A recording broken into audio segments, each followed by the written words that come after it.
सरकारी नौकरी के आवेदन पूरे भारत के कैंडिडेट से मांगे जा रहे हैं, जिसका नया रिक्रूटमेंट का नोटिफिकेशन 2025 का आउट हो चुका है।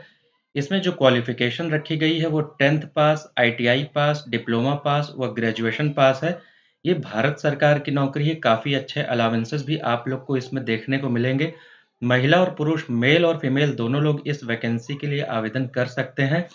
खास बात है कि ये ऑल ओवर इंडिया के कैंडिडेट इस भर्ती के लिए आवेदन कर सकते हैं, जैसे कि मैंने बताया कि ऑल इंडिया की ये भर्ती है। इसमें आपको आवेदन कैसे करना है, क्या है सिलेक्शन प्रोसेस, पेपर का पैटर्न क्या रहेगा और आप लोग को इसमें सैलरी कितनी मिलेगी, आप लोग की पोस्टिंग कहाँ होगी, सारी जानकारी हम आप लोगों को इस वीडियो के माध्यम से देंगे। इसलिए आप लोगों से रिक्वेस्ट है कि वीडियो में एंड तक ज़रूर बने रहिएगा। वीडियो को लाइक ज़रूर कीजिएगा और जितना हो सके वीडियो को शेयर ज़रूर कीजिएगा अपने दोस्तों में भी, जिससे कि वो लोग भी इस वैकेंसी के लिए आवेदन कर सकें। और जो लोग नए हैं हमारे चैनल पे, चैनल को सब्सक्राइब करके बेल आइकन का नोटिफिकेशन का बटन ऑन कर लीजिएगा रोजाना वैकेंसी अपडेट के लिए, क्योंकि यहाँ पे रोजाना वैकेंसी की अपडेट की डिटेल्स सही जानकारी के साथ दी जाती है। ये जॉब न्यूज़ का ऑफिशियल यूट्यूब चैनल है @job_news247, ये ऑफिशियल यूट्यूब हैंडल है। जब आप लोग इस पे जाएंगे तो आप लोग को रोजाना वैकेंसी की अपडेट मिलेगी। इस समय काफ़ी वैकेंसी आई है, आप लोग एक एक करके चेकआउट कर सकते हैं और आप लोग आवेदन कर सकते हैं। आइए आप लोग को ऑफ़िशियल नोटिफ़िकेशन के थ्रू हम सारी जानकारी दे देते हैं इसके बारे में। देखिए, गवर्नमेंट ऑफ़ इंडिया भारत सरकार की नौकरी है, उसके अंतर्गत आता है मिनिस्ट्री ऑफ़ रेलवेज़। तो रेलवेज़ सबसे बड़ा डिपार्टमेंट है गवर्नमेंट ऑफ़ इंडिया का, जो सबसे ज़्यादा नौकरियाँ प्रोवाइड करता है लोगों को। तो इसमें आप लोग की जो नौकरी आई है, ये आई है रेलवे रिक्रूटमेंट बोर्ड ने ये नौकरी निकाली है। इसका डिटेल्ड सेंट्रलाइज़्ड नोटिफ़िकेशन नंबर भी हम आपको बता दे रहे हैं, लिखा हुआ है सेन एन एनओ 01/2025। अब जो है आप लोग को दिखा देते हैं भारत का जो नक्शा बना हुआ है, इसमें कहाँ-कहाँ पे इसके ज़ोन हैं आप लोग देख सकते हैं। ये है वैकेंसी है recruitment of assistant loco pilot, ALP की ये भर्ती है। हमने आपके सामने ऑफिशियल नोटिफ़िकेशन ओपन कर दिया है। जैसा कि मैंने बताया कि ये गवर्नमेंट ऑफ इंडिया का है, तो आप लोग देख सकते हैं कि ये 29 मार्च 2025 को इन्होंने बता दिया था कि भैया रेलवे में वैकेंसी आने वाली है। और उसके बाद जो है इन्होंने कहा कि जो 12 अप्रैल 2025 से इसके आवेदन स्टार्ट हो गए हैं और 11 मई 2025 रात को 12 बजे तक आप लोग के आवेदन चलेंगे। और आप लोग का जो एप्लीकेशन फ़ीस की जो डेडलाइन है वो 13 मई 2025 है रात को 12 बजे। अगर आप लोग का फॉर्म में कुछ गलती हो गई है तो मॉडिफ़िकेशन विंडो भी खुलेगा 14 मई से 23 मई 2025 तक। तो ये तो हो गई डेट की बात। अब आपको बता देते हैं एप्लीकेशन के बारे में। ये ऑनलाइन आवेदन होगा, ये देख सकते हैं ऑनलाइन ओनली लिखा हुआ है। पोस्ट जो है असिस्टेंट लोको पायलट एएलपी की है।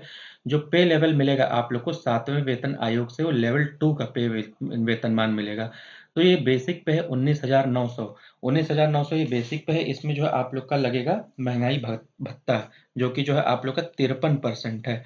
तो 19,900 में हम लोग जोड़ देंगे 53%, इसका 53% होता है 10,547 और 19,900 में जब जोड़ेंगे तो हो जाएगा 30,437। और इसके बाद जो आप लोग का ये एचआरए भी जुड़ेगा 19,900 का। अगर जो है क्लास 1 सिटी का बात करते हैं तो 30% इसका निकाल लेंगे तो ये हो जाएगा टोटल 36,417। और इसके बाद जो है आप लोग का ट्रांसपोर्ट अलाउंस जुड़ेगा, ट्रांसपोर्ट अलाउंस पे भी डीए मिलेगा। तो आप लोग का जो इसमें वेतन बनेगा वो 41-42 हज़ार रुपए आप लोग का ग्रॉस सैलरी बनेगा। और एक चीज़ और है कि 8वाँ पे कमीशन भी आ रहा है 2026 में। तो आप लोग को इसके आवेदन ज़रूर करने चाहिए, क्योंकि सैलरी में काफ़ी अच्छी बढ़ोतरी होगी। एक चीज़ है कि जो ऐज की बात करते हैं तो ऐज की कैलकुलेशन 1 जुलाई 2025 तक रखी गई है। उस समय तक मिनिमम ऐज की बात करें तो 18 साल होना चाहिए। और जो जनरल कैंडिडेट की अगर बात करें तो मैक्सिमम एज लिमिट 30 साल तक होनी चाहिए। वहीं ओबीसी, एससी, एसटी कैटेगरी को भी छूट मिलेगी, वो हम अभी आपको आगे बताएँगे। टोटल वैकेंसी है जो ऑल आरआरबी, जितने भी आरआरबी मिला के 9,970 इसमें वैकेंसी रहने वाली है। एक चीज़ है कि जो है कितने ज़ोन हैं, काफ़ी ज़्यादा ज़ोन है। और अगर आप लोग सोच रहे होंगे कि अलग-अलग ज़ोन में हम अलग-अलग एप्लीकेशन का आवेदन कर सकते हैं, तो ऐसा बिल्कुल भी नहीं। केवल एक एप्लीकेशन एक कैंडिडेट आवेदन कर सकता है, एक आरआरबी में। आप लोग को बता देते हैं, ये देख सकते हैं candidate can choose only one RRB, एक ही आरआरबी आप लोग चूज़ कर सकते हैं, उसमें आप लोग प्रेफ़रेंस डाल सकते हैं। आपके पास जो है आवेदन करने से पहले देखिए मोबाइल नंबर होना चाहिए, वैलिड पर्सनल ईमेल आईडी होना चाहिए रिक्रूटमेंट प्रोसेस में। तो आप लोग को सारी जानकारी इसी पे ही वो लोग देंगे। शॉर्टलिस्ट कैसे होगा? शॉर्टलिस्ट के लिए जो है आप लोग का जो है देखिए, इसमें सेकंड स्टेज सीबीटी होगा, कंप्यूटर बेस्ड टेस्ट। वो जो है आरआरबी वाइज़ होगा और उसमें जो सेकंड स्टेज जो सीबीटी देंगे कंप्यूटर बेस्ड टेस्ट, उसमें 15 गुना जो बुलाएंगे लोगों को on the basis of CBT 1। तो पहले सीबीटी 1 होगा, कंप्यूटर बेस्ड टेस्ट 1, जो 15 टाइम्स बुलाएंगे सीबीटी 2 में। उसके बाद इसमें एक चीज बता देते हैं कि इसमें देखिए सीबीटी 1 और सीबीटी 2 इन दोनों में नेगेटिव मार्किंग भी रहने वाली है। एक चीज होता है कि 1/3 नेगेटिव मार्किंग होगी computer based aptitude test CBAT, तो इसमें आप लोग का नेगेटिव मार्किंग नहीं रखा हुआ है। एक चीज बता देते हैं आप लोग को, तो ये आपके सामने मैंने ऑफिशियल नोटिफिकेशन रखा हुआ है। एक से ज्यादा अगर एप्लीकेशन आप लोग सोच रहे हैं भर देंगे, तो ये आप लोग का पूरा पूरा रिजेक्ट हो जाएगा। फोटो और साइन तो आप लोग को अपलोड करना ही। साइन का क्या क्राइटेरिया होना चाहिए, तो ब्लैक इंक पेन आपको लेना है और व्हाइट बैकग्राउंड, मतलब सादा कागज, व्हाइट कागज, उस पे साइन करना है। रनिंग हैंड में, ब्लॉक लेटर में नहीं करना है, और ब्लैक इंक से करना है, ये आप लोग ध्यान रखिएगा। एक चीज है कि इसमें एज लिमिट, जैसा कि मैंने बताया, एससी एसटी कैंडिडेट को 5 साल की छूट देखने को मिलेगी और ओबीसी कैटेगरी कैंडिडेट को 3 साल की छूट इसमें देखने को मिलेगी। इसके बाद आप लोग को बता देते हैं कि जो है एग्जामिनेशन फीस की बात, तो जो भी candidate SC ST, ex serviceman, female, transgender, minority या फिर ईबीसी, ईबीसी मतलब इकोनॉमिकली बैकवर्ड क्लास, ईबीसी अलग होता है और ओबीसी और ईडब्ल्यूएस अलग होता है, तो उन लोग की जो फीस पड़ेगी वो 250 रुपये फीस पड़ेगी। और वो लोग फिर जब पहला स्टेज का सीबीटी कंप्यूटर बेस्ड टेस्ट देंगे तो उनका 250 रुपये फीस वापस हो जाएगा। इसके अलावा और भी जो भी कैंडिडेट हैं, जितना मैंने बताया, उनका 500 रुपये फीस पड़ेगा, और जब पेपर 1 देंगे सीबीटी का, तो उसमें जो है 500 में से 400 रुपये उनका फीस माफ हो जाएगा। तो ये महिलाओं के लिए भी जो है काफ़ी अच्छा इसमें अपॉर्चुनिटी है, इसको उनको ज़रूर से ज़रूर भरना चाहिए। अब मैं बता देता हूँ रिक्रूटमेंट प्रोसेस की बात। रिक्रूटमेंट प्रोसेस में जैसे मैंने बताया कि एक ऑनलाइन एप्लीकेशन होगा, एक आरआरबी में अप्लाई करेगा। पहले तो आप लोग का लिया जाएगा फर्स्ट स्टेज सीबीटी, सीबीटी 1 उसको कहते हैं। फिर सेकंड स्टेज सीबीटी, सीबीटी 2 कहते हैं। फिर computer based aptitude test CBAT, फिर डॉक्यूमेंट वेरिफिकेशन, फिर मेडिकल एग्जामिनेशन। तो ये तो हो गया रिक्रूटमेंट प्रोसेस की बात। अब एक एक करके हम आपको बताएंगे कि क्या क्या है ये सीबीटी 1, सीबीटी 2, पैटर्न क्या रहेगा, सिलेबस क्या रहेगा। तो सीबीटी 1 जो होगा वो स्क्रीनिंग ही होगा। वो शॉर्टलिस्ट करेंगे सीबीटी 2 के लिए। नॉर्मलाइज़ भी इसमें मार्क्स करेंगे। पेपर जो पैटर्न रहेगा, सिलेबस रहेगा सीबीटी 1 का, तो कंप्यूटर बेस्ड टेस्ट 1 होगा। उसमें 60 नंबर का क्वेश्चन, 60 मिनट दिया जाएगा, मतलब 1 घंटे का पेपर रहेगा। 75 क्वेश्चन रहेगा और 75 नंबर का आप लोग का क्वेश्चन रहेगा। एक क्वेश्चन 1 नंबर का रहेगा। नेगेटिव मार्किंग 1/3 होगी। इसके बाद जो मिनिमम पासिंग क्राइटेरिया भी होना चाहिए, जैसे अनरिजर्व्ड और ईडब्ल्यूएस के लिए 40% मार्क्स आना चाहिए, ओबीसी नॉन क्रीमी लेयर के लिए 30% और एससी के लिए 30%, एसटी के लिए 25%।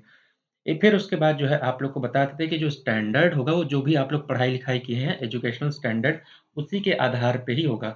जो सिलेबस रहेगा वो mathematics, mental ability, general science और जनरल अवेयरनेस से क्वेश्चन रहेंगे।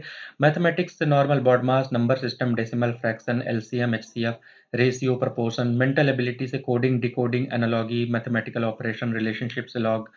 जनरल साइंस से फिजिक्स, केमिस्ट्री, लाइफ साइंस 10वीं लेवल का। जनरल अवेयरनेस जैसे करंट अफेयर्स जो चल रहा है, फिर personalities, sports, science and technology, economics, politics, ये सब रहेगा।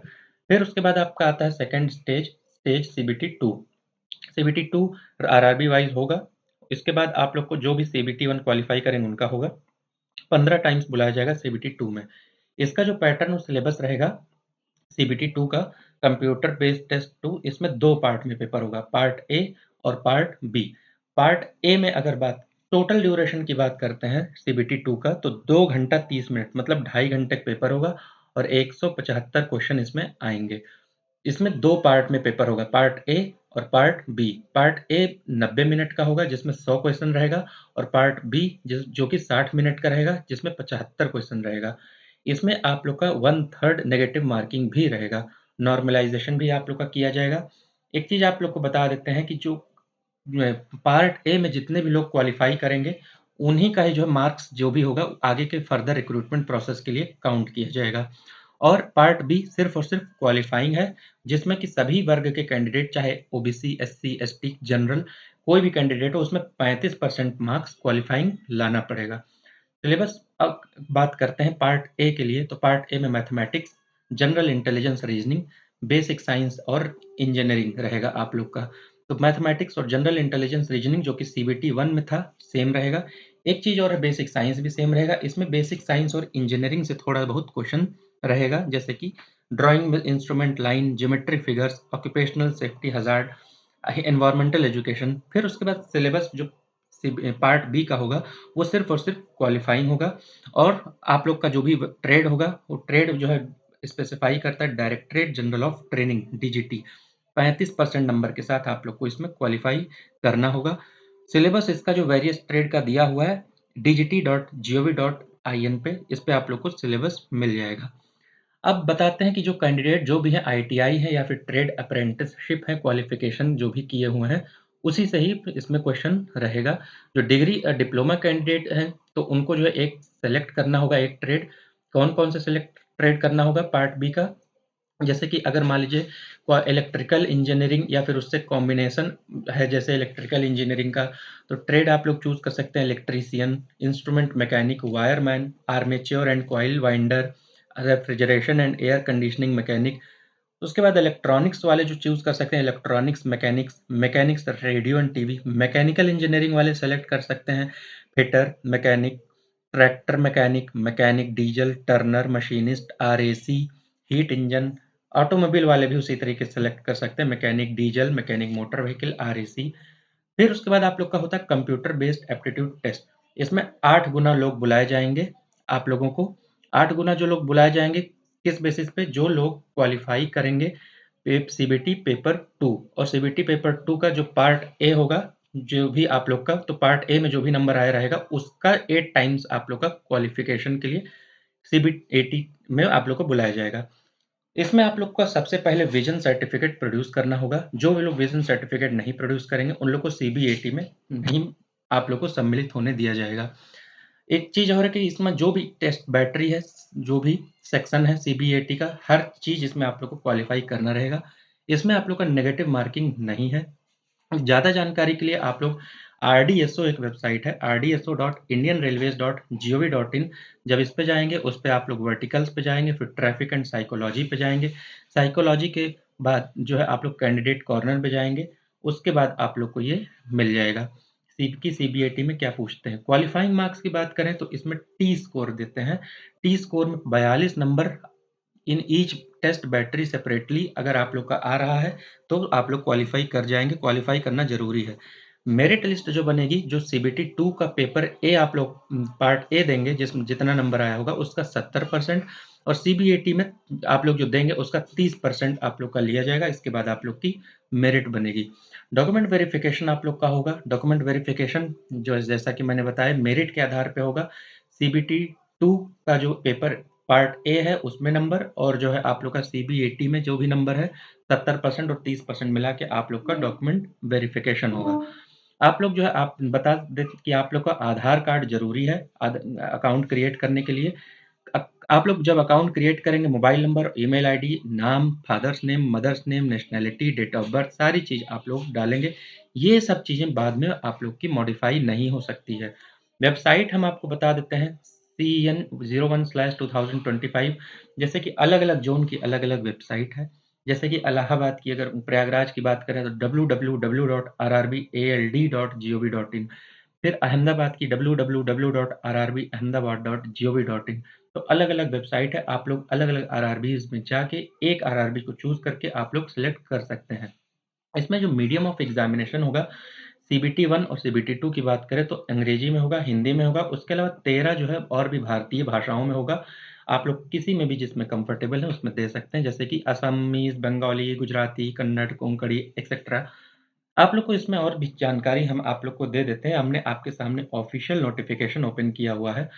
Minimum educational qualification assistant loco pilot की अगर बात करते हैं तो जो भी मैट्रिकुलेशन है, मैट्रिकुलेशन या और उसके साथ-साथ आईटीआई अगर किया हुआ है, एनसीवीटी या फिर एससीवीटी से, किसमें? Fitter, electrician, instrument mechanic, millwright, maintenance mechanic, mechanic radio and TV, electronics mechanic, mechanic motor vehicle, wireman, tractor mechanic, armature and coil winder, mechanic diesel, heat engine, turner, machinist, refrigeration and air conditioning mechanic, या फिर मैं 10वीं किया है उसके साथ-साथ अगर course complete किया है एक्ट अप्रेंटिसशिप में, जो भी ट्रेड मैंने ऊपर बताया, या फिर 10th अगर किया हुआ उसके साथ-साथ 3 साल का अगर डिप्लोमा है मैकेनिकल में या इलेक्ट्रिकल में या इलेक्ट्रॉनिक्स में या ऑटोमोबाइल इंजीनियरिंग में या फिर कोई भी कॉम्बिनेशन में अगर जो है आप लोग का है, जो कि रिकॉग्नाइज़ करता है या फिर अगर आप लोग के पास डिग्री है इंजीनियरिंग डिसिप्लिन में, जैसा कि मैंने ऊपर बताया इलेक्ट्रिकल, इलेक्ट्रॉनिक्स, ऑटोमोबाइल इंजीनियरिंग या मैकेनिकल में, तो आप लोग इस वैकेंसी के लिए